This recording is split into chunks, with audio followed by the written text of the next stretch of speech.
આ ચેપ્ટરમાંથી 5 ગુણનો એક પ્રશ્ન આવવાનો છે. આઈએમપી ચેપ્ટર છે, બધા 12 chapter very very most important છે. એક પણ ચેપ્ટર એવું નથી કે જેમાં આપણે ન્યાય ન આપવો જોઈએ. દરેક ચેપ્ટરને સરખો ન્યાય આપવો જોઈએ. જેમ કે વિદ્યાર્થી મિત્રો, સેક્શન એ MCQ કેટલા આવશે? 2. સેક્શન બી આ આવશે જ એવું નથી. જો પેપર બ્લુપ્રિન્ટ પ્રમાણે જ નીકળે એવું નથી, પણ 99% કેસમાં આપણે આ રીતે તૈયારી કરશું. ઓકે, કારણ કે જે મોડલ પેપર આવ્યું હતું ગયા વર્ષે, એ મોડલ પેપર પ્રમાણે જો આપણે બ્લુપ્રિન્ટ બનાવીએ તો એ બ્લુપ્રિન્ટ આવી બનતી હોય છે વિદ્યાર્થી મિત્રો. ઓકે, તો અહીંયા આવશે MCQ, 2 MCQ આવશે. ત્યાર પછી એક શોર્ટ ક્વેશ્ચન્સ આવશે. 2 ગુણના 2 પ્રશ્નો આવશે બાળકો, પ્રત્યેકના 2 ગુણ, એટલે 4 ગુણ આ થઈ ગયા, અને 5 ગુણનો એક પ્રશ્ન. એટલે તમે જુઓ 5 ને 4 9, 9 ને 1 10, 10 ને 2 12 માર્ક્સનું ચેપ્ટર પૂછાવાનું છે. Okay done everybody. તો ખૂબ સરસ, ઇન્ટરેસ્ટિંગ, મજા આવે તેવું, પણ હા 5 ગુણના પ્રશ્નો છે એટલે સ્વાભાવિક છે મુદ્દાઓનું લિસ્ટ વધવાનું છે. તો આપણે મુદ્દાઓ માટે અલગથી બુક બનાવેલી છે. યસ ઓર નો? હા, લખો છો ને એમાં મુદ્દા લખ્યા પછી આપણે એવી પણ વાત થઈ હતી બાળકો કે દર 3 દિવસે મુદ્દાઓનું રિવિઝન કરવું. ઓકે, હા, જે આપણે કરતા હોવા જોઈએ, તો જ આપણને મુદ્દાઓની ચાવી પ્રમાણે મુદ્દાનું લિસ્ટ બધું યાદ રહેશે. એક વખત રિપીટના માહોલમાં પડશો એટલે તમને બધું યાદ રહેવાનું છે. ચાલો આજે વાત કરીએ આયોજન વિશે. બાળક, ધંધો એ આર્થિક પ્રવૃત્તિ છે. આર્થિક પ્રવૃત્તિ એટલે નાણાંના માધ્યમથી, આપણે 11મા ધોરણમાં પહેલા ચેપ્ટરમાં પહેલો જ પોઈન્ટ શીખ્યા હતા, આર્થિક પ્રવૃત્તિ અને બિન આર્થિક પ્રવૃત્તિ. જો તમને યાદ હોય તો, કે આર્થિક લાભ કે આર્થિક વળતર મેળવવાના હેતુથી જે પ્રવૃત્તિ કરવામાં આવે છે તેને આર્થિક પ્રવૃત્તિ કહેવામાં આવે છે બાળકો.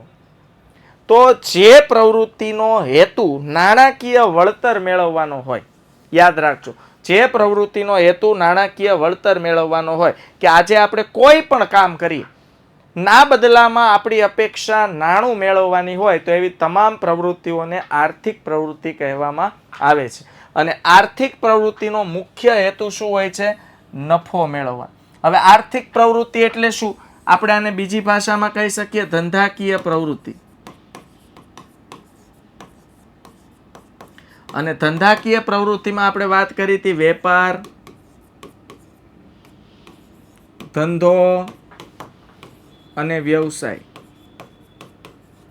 ઉદ્યોગ, એ બધા ધંધામાં જ આવી ગયું. બરોબર છે? તો બાળકો, ભાઈ વોઇસ ફાટે છે બાળકો. ભાઈ ભટ્ટદર્શી બેન, તારા મને લાગે ઇયરફોનનું કનેક્શન લૂઝ થઈ ગયું હોય એવું શક્ય બને.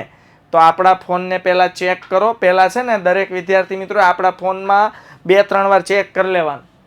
હા, થઈ જાય તો ઠીક, ન થાય તો જ કમેન્ટ નાખવાની, કારણ કે આપણે જે વાંધો હોય એ બધાનો વાંધો ન પણ હોય. ઓકે, તો પછી ઇયરફોન ખરાબ થઈ ગયા હોય, એના વાયર કનેક્શન ખરાબ હોય, કારણ કે વોઇસ ફાટતો હોય તો બધાના ફોનમાં ફાટવો જોઈએ, એવું થતું નથી. Okay done. ચાલો, ધંધો એ આર્થિક પ્રવૃત્તિ છે જેનો મુખ્ય હેતુ નફો મેળવવાનો છે. કોઈ પણ ધંધાકીય એકમ હોય એનો મુખ્ય હેતુ શું હોય? નફો મેળવવાનો. આજે ધંધાકીય એકમ વિદ્યાર્થી મિત્રો ચાલુ જે રીતે થાય છે, જો નફો કમાવાનો હેતુ ન હોય તો એ ધંધો કે વેપાર કહેવાતો નથી બાળક. તો ધંધો એ આર્થિક પ્રવૃત્તિ છે જેનો મુખ્ય હેતુ નફો મેળવવાનો છે. ઓકે, ચાલો, આ માટે ધંધાકીય એકમે જે પ્રવૃત્તિઓ કરવાની હોય તે અંગેની સંપૂર્ણ માહિતી મેળવીને પૂર્વ વિચારણા, જો પૂર્વ વિચારણા એટલે આને કહેવત પ્યોર લાગુ પડે, કઈ પાણી આવે તે પહેલા પાળ બાંધવી. પાણી આવે પહેલા પાળ બાંધવી એને કહેવાય પૂર્વ વિચારણા. ઓકે, તો આજે આપણે કોઈ પણ પ્રવૃત્તિ કરવી છે તો પ્રવૃત્તિ કરતા પહેલા એની સંપૂર્ણ માહિતી મેળવવાની. માહિતી મેળવી લીધા પછી એના વિશે વિચારવાનું અગાઉથી. ઓકે, મેં તમને હમણાં પહેલું જ ઉદાહરણ કેમ આપ્યું, ભાઈ તમારે ચાલો એક દિવસની પિકનિક પર જવાનું છે, તો સૌથી પહેલા તો તમે પિકનિક પ્લેસની સંપૂર્ણ માહિતી મેળવશો કે હાલ સમજો કે જૂન મહિનો ચાલી રહ્યો છે, તો જૂન મહિનામાં એમ સમજો કે ભાઈ તમે આપણે 10 દિવસનું પિકનિક પ્લાન કરીએ, ચાલ તો 10 દિવસના ટૂર પર તમે જાઓ છો, એમ સમજો કે તમે મનાલી જાઓ છો, તો આપણે અહીંયા કાળઝાળ ગરમી છે સમજો, પણ મનાલીમાં તો સ્નોફોલ થતો હોય. ઓકે, તો તમે શું કરશો બાળકો, સૌથી પહેલા ગૂગલમાં સર્ચ કરશો કે વેધર કેવું હશે જૂન મહિનામાં. ઓકે, તો એમાં બતાવશે કે જૂન મહિનામાં ત્યાં સ્નોફોલ થાય છે, તો કેવી મજા આવે, મસ્ત ઠંડી હોય. અહીંથી ગરમીમાં સ્પેશિયલ લોકો એપ્રિલ, મે અને જૂન મહિનામાં ફરવા જતા હોય છે. હવે બીજું પ્લાન શું કરશો કે ભાઈ ત્યાં વરસાદનો માહોલ હોય, હા ભાઈ હોય, તો આપણે રેનકોટની વ્યવસ્થા અહીંથી કરવી પડે. 10 દિવસ ત્યાં ફરવું છે તો ઠંડી ખૂબ હોય, રાત્રે તો માઇનસમાં વાતાવરણ જતું રહેતું હોય બાળકો, તો એના માટે ગરમ કપડાની આપણે અહીંથી વ્યવસ્થા કરવી પડે. ખાવા પીવાનું ત્યાં કેવું મળે એ બધું વિચારવું પડે, કારણ કે 10 દિવસનો સવાલ છે. 10 દિવસ તો આપણે પછી ઓલા કુરકુરિયા ઉપર તો જીવતું નથી રહેવાતું ત્યાં, બરોબર છે ને વિદ્યાર્થી મિત્રો? તો હા, નહીતર તો શું છે, કુરકુરિયા ને ખાખરા ને થેપલા ને ઠેલો ભરતા જાય, પણ થેપલા એક દિવસ ચાલે, 2 દિવસ તો ટ્રેનમાં જ થઈ જશે તમારે પહોંચતા, થેપલા તમારા ટ્રેનમાં જ ફિનિશ થઈ જશે. એટલે પ્રી પ્લાન કરવું પડે. 10 દિવસની ટ્રીપ્સ. ઓકે, તો ટ્રેનમાં જશું કે પ્લેનમાં જશું કે બાય રોડ જશું, કેટલું બધું પ્લાનિંગ કરવું પડે. આને કહેવાય બાળકો પૂર્વ વિચારણા. જો તમે પૂર્વ વિચારણા કર્યા વિના કોઈ એમ કીધું ચાલો મનાલી જવાનું છે, બેગ એમને માથમાં 2 જોડી કપડાં નાખ્યા બેગમાં ઉપડ્યા, બસ સીધા હલવા. સૌથી પહેલા તો તમે ત્યાં જશો એટલે ખબર પડશે કે અહીંયા તો બહુ ઠંડી છે, તો હવે ગરમ કપડાં ત્યાં એક દિવસમાં હાલો દુકાન ક્યાંક આજુબાજુ હશે ઠીક, નહીં તો માર્કેટમાં પહેલા ગરમ કપડાં લેવા જવું પડશે, તો ફરવા જવું ગરમ કપડાં લેવા જવું. કહેવાનો મારો મતલબ એ છે કે કોઈ પણ તમે પ્રવૃત્તિ કરો, નાનામાં નાની પ્રવૃત્તિ કરો બાળકો, તો એ પ્રવૃત્તિની સૌથી પહેલા જો તમે પૂર્વ વિચારણા કરી લીધી હોય, પૂર્વ વિચારણા એટલે અગાઉથી વિચારી લીધું હોય, તો તમે 90% કેસમાં અગવડતાથી દૂર રહેશો. એટલે અગવડતા નહીં તમારે ભોગવવી પડે, એમ સિમ્પલ વસ્તુ છે. હા, એવું બને કે ભાઈ આપણે સારામાં સારી પૂર્વ વિચારણા કરી હોય, આયોજન કર્યું હોય, પ્લાનિંગ કર્યું હોય, 10% મિસ્ટેક થાય, પણ 90% કેસમાં તો તમે સેફ છો.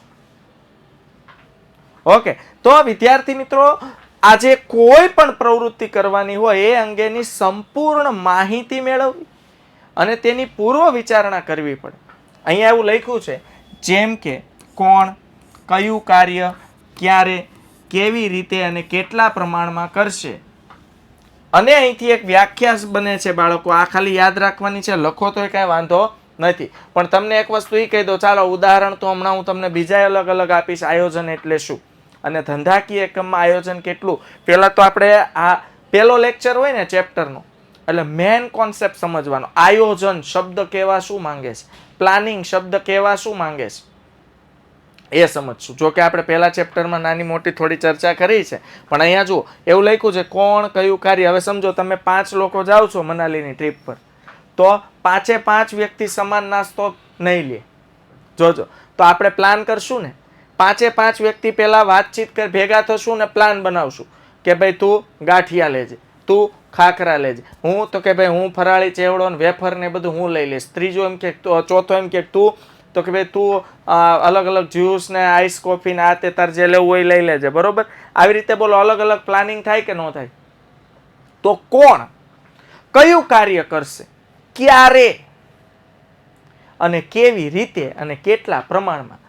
હવે ધંધાકીય એકમમાં આયોજન ખૂબ કાર્યરત નીવડતું હોય છે.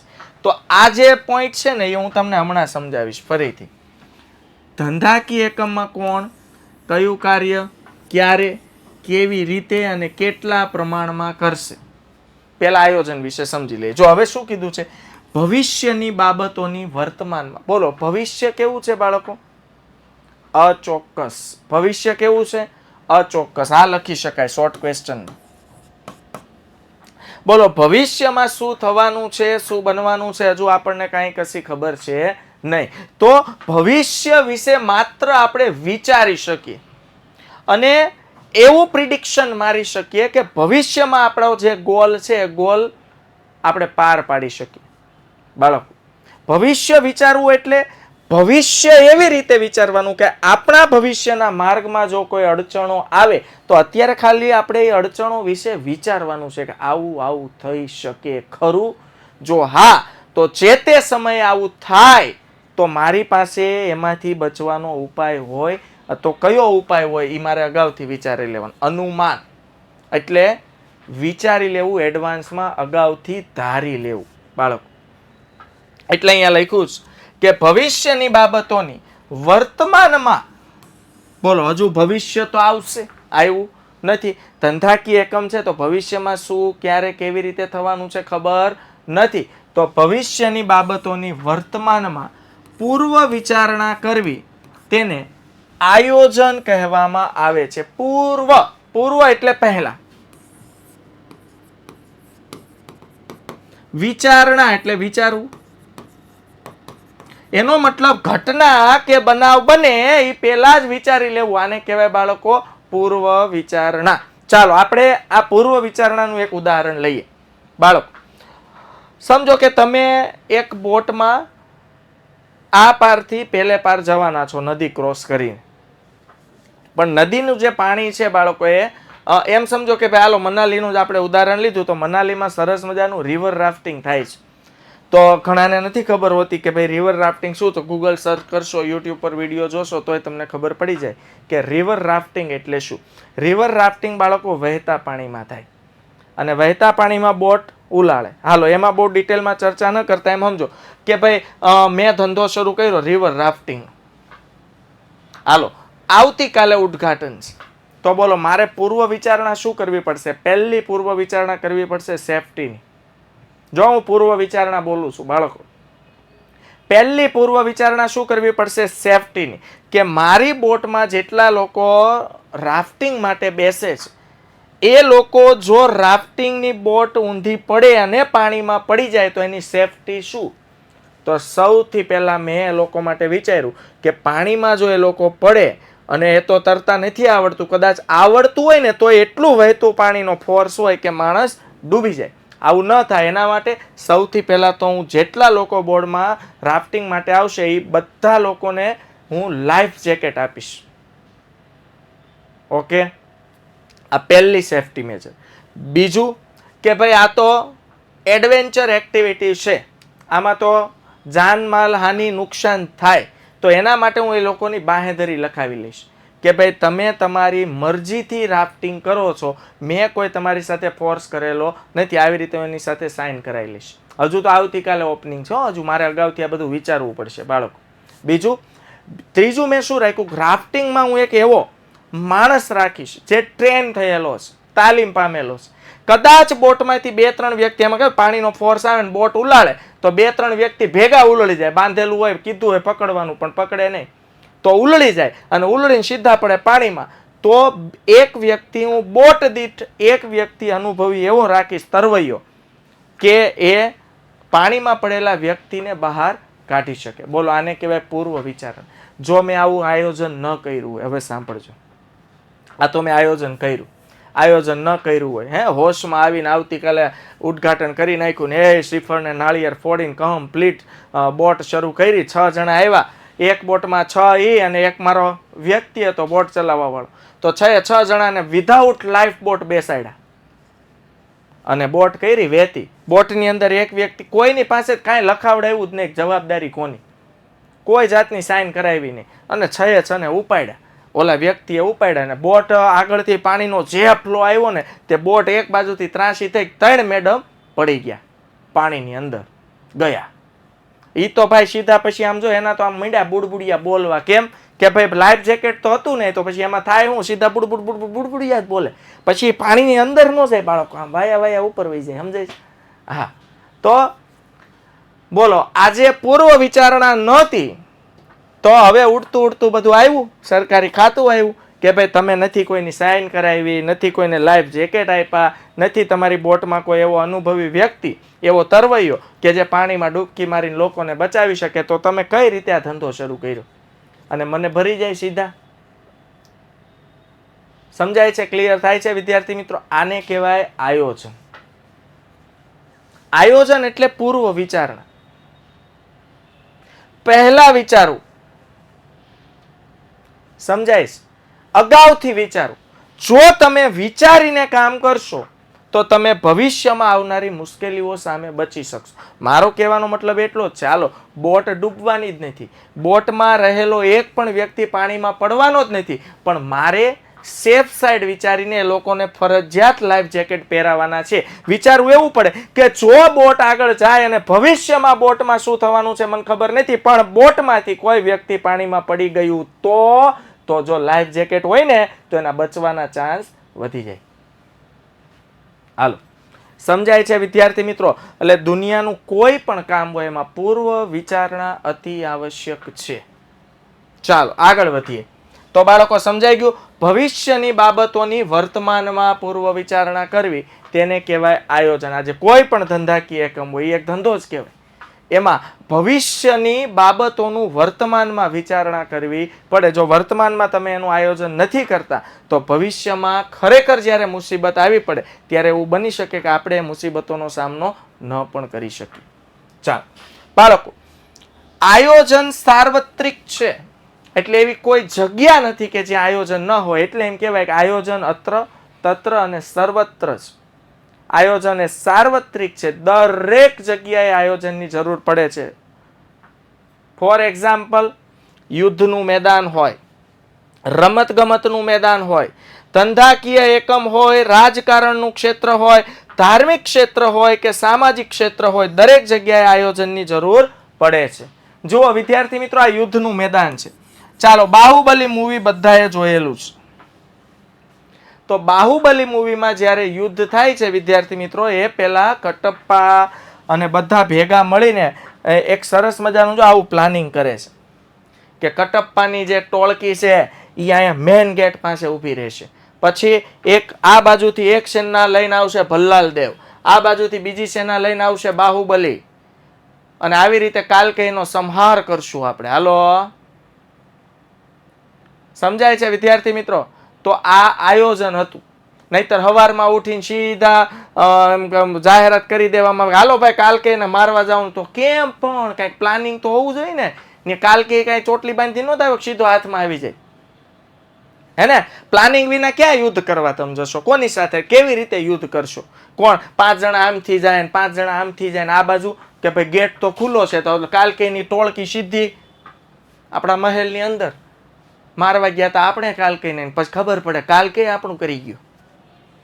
એટલે કહેવાનો મતલબ એ છે વિદ્યાર્થી મિત્રો કે આયોજન વિના તમે તમારા ધ્યેય પાર પાડી શકતા નથી. ઓકે, ચાલો ગોહેલ. આ સાર્વત્રિક એટલે દરેક જગ્યાએ વ્યાપેલું. 12મા ધોરણમાં આવ્યો અને આપણે સાર્વત્રિક શબ્દ નથી ખબર બેટા? સાર્વત્રિક એટલે દરેક જગ્યાએ ફેલાયેલું હોય. ઓકે, એવું કોઈ ક્ષેત્ર, એવી કોઈ જગ્યા, એવું કોઈ કામ બાકી ન હોય કે જ્યાં આયોજન ન હોય. ઓકે, એને કહેવાય સાર્વત્રિક, સર્વવ્યાપી. ઓકે, ચાલો પછી જો અહીંયા ક્રિકેટનું તમે મેદાન જુઓ, એમાં પણ કેટલું આયોજન કરવું પડે. અમુક એમાં સિચ્યુએશન એન્ડ ટાઈમ પર ખસોખસની મેચ જામી હોય ત્યારે તો બોલે આયોજન કરવું પડે. હે, હાર્દિક પંડ્યા બોલ નાખતો હોય તો સીધો રોહિત શર્મા બોલાવીને કે હવે આ બોલ છે ને આ બાજુ નાખશે, હવે આ બોલ આમ નાખશે. છે કે નહીં? આયોજન. એવી રીતે મેચ શરૂ થાય ને એ પહેલા આખું આયોજન હોય બાળકો. ઓકે, મકવાણા ધ્રુવ, મેં બટા છે ને કઈ ટાઈમ ટેબલ નથી પૂછ્યું હો ને, હું ફોન કરીશ તો એવું લાગે તું મને ફોન કરજે ને આખું ટાઈમ ટેબલ મને લખાઈ દેજે, તું બોલતો જાજે હું લખતો જઈશ. મકવાણા ધ્રુવ, સમજાઈ ગયું બેટા? મને ફોન કરજે, તું બોલતો જાજે હું લખતો જાય. પાછો મને મેચ શરૂ થાય એટલે ફોન કરજે કે ચાલો સાહેબ ટાઈમ થઈ ગયો છે, હું મંડો જોવા. તો કહેવાનો મારો મતલબ એ છે કે આજે કોઈ પણ ક્ષેત્ર હોય, યુદ્ધનું મેદાન હોય, રમતગમતનું મેદાન હોય, ધંધાકીય એકમ હોય, રાજકારણ હોય, ધાર્મિક ક્ષેત્ર હોય કે સામાજિક ક્ષેત્ર હોય, દરેક જગ્યાએ આયોજનની જરૂર પડે. જો રાજકારણ, હમણાં આવતીકાલે ચૂંટણીનું રિઝલ્ટ આવવાનું છે, પણ ચૂંટણી થઈ એ પહેલા એ લોકોએ કેટલું પ્લાનિંગ કર્યું હશે, ક્યાંથી રેલી કાઢવી, કયા એરિયામાં રેલી કાઢીએ જ્યાં આપણે સપોર્ટ કરતું પબ્લિક વધારે હોય. ધાર્મિક ક્ષેત્ર જુઓ, આજે ધાર્મિક ક્ષેત્ર લેવલે તમે જુઓ મોટી મોટી કથાઓ યોજવામાં આવતી હોય, તો એ કથા સમજો કે આવતા મહિને હોય, પણ એની તૈયારી 1, 1.5, 2 મહિના અગાઉ કરવાની હોય. બાળક મંડપ, જગ્યા નક્કી કરવાની, મંડપ બનાવવાનો, સીટિંગ અરેન્જમેન્ટ ગોઠવવાનું, ક્યાંથી એન્ટ્રી કરવાની, ક્યાંથી એક્ઝિટ કરવાની, કારણ કે હજારો લોકો આવતા હોય. વાહનનું પાર્કિંગ ક્યાં કરવાનું. હું શું કહેવા માંગુ છું ખબર છે? આઈડિયા આવે છે? કહેવાનો મારો મતલબ એ થયો, સમજો બહુ મોટા પાયે કથા બેસાડવાની છે અને આયોજન કોઈ જાતનું નથી, ક્યાંથી પબ્લિકને આવવાનું, ક્યાંથી છૂટે કથા પૂરી ત્યારે નીકળવાનું, પાર્કિંગ ક્યાં કરવાનું, એ જે અવ્યવસ્થા સર્જાય અને જે પાર્કિંગ બાબતે, વાહનો બાબતે જે ટ્રાફિક સર્જાય, એનું પછી કોઈ સોલ્યુશન હોતું નથી. તો આવી જગ્યાએ, દરેક જગ્યાએ તમારે જુઓ, હું તમને અત્યારે એ સમજાવવાની કોશિશ કરું છું કે દરેક જગ્યાએ આયોજન એટલે કે પ્લાનિંગની જરૂર પડે છે. ઓકે, તો આપણે એ જ શીખવાનું છે. કંપની હોય, ધંધાકીય એકમ હોય, દરેક જગ્યાએ પ્લાનિંગ એટલે કે આયોજનની જરૂર પડે છે. ધંધાકીય એકમમાં તમે આપણે વિચારીએ ફટાફટ, તો મારે કોઈ ધંધાકીય એકમની સ્થાપના ઓલરેડી ધંધો શરૂ છે, સમજો હું જે વસ્તુ બનાવું છું એનો મને મોટો ઓર્ડર મળી ગયો, તો મેં ઓર્ડર લઈ લીધો. ઓકે, અત્યારે હું 8 કલાકની એક શિફ્ટમાં કામ કરું છું, એટલી મશીન એટલી એક શિફ્ટમાં ચલાવું છું. તો મહિના દિવસમાં સમજો કે 1 લાખ યુનિટનું ઉત્પાદન થાય તેમ છે, એમ સમજો. સમજો આપણે આ ડિસ્પ્લેનું ઉત્પાદન કરીએ છીએ, તો એક મહિનામાં 1 લાખ ડિસ્પ્લેનું ઉત્પાદન થાય. હાલ મને 2 લાખ ડિસ્પ્લેનો ઓર્ડર મળ્યો, એક મહિનામાં મારે ઓર્ડર પૂરો કરવાનો, તેમ છતાં મેં ઓર્ડર લઈ લીધો. બોલો, હવે આ ઓર્ડરને પૂરો કરવા માટે મારે પ્લાનિંગ કરવું પડશે, વિચારવું પડશે. હા, તો શું વિચારવું પડશે કે ભાઈ ઓર્ડર લઈ લીધો, હવે હજુ તો બનાવવાના છે તો ભવિષ્યમાં, પણ વિચારવું અત્યારે પડશે કે સૌથી પહેલા મારે કર્મચારીઓને કન્વિન્સ કરવા પડશે, 8-8 કલાકની 2 શિફ્ટમાં કામ કરાવડાવવું પડશે, કર્મચારીઓને બોનસ, કમિશનની લાલચો આપવી પડશે. સમજાય છે?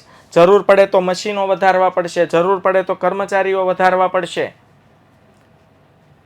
જ્યાં જૂની ટેકનોલોજી છે એની જગ્યાએ રિપ્લેસ કરીને નવી ટેકનોલોજી મૂકવી પડશે. તો આ બધું મારે પૂર્વ વિચારણા કરીને એડવાન્સમાં પ્લાનિંગ કરવું પડશે. ઓકે, ચાલો વિદ્યાર્થી